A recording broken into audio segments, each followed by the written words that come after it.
Dividing with delight, 339 divided by 3. Hey there, young mathematicians. Let's dive into division. And don't forget to subscribe to the Let's Stud channel for more awesome math adventures. Alright, let's kick things off. We're starting with the first digit, 3. How many times does 3 go into 3? It goes in 1 time. 1 times 3 is 3, subtract it. No remainder, awesome. Now let's move on. Ready for the next step. We bring down the next 3. How many times does 3 go into 3 again? It goes in 1 time. 1 times 3 is 3. Still no remainder, you're doing great.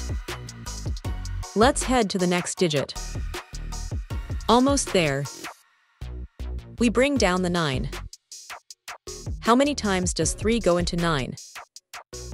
3 times 3 is 9. 9 minus 9 is 0.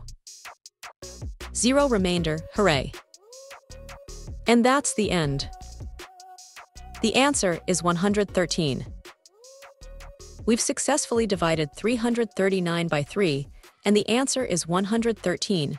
Remember, division is like sharing equally. You've learned how to break down a big number into smaller, manageable parts. Keep practicing, and you'll become division.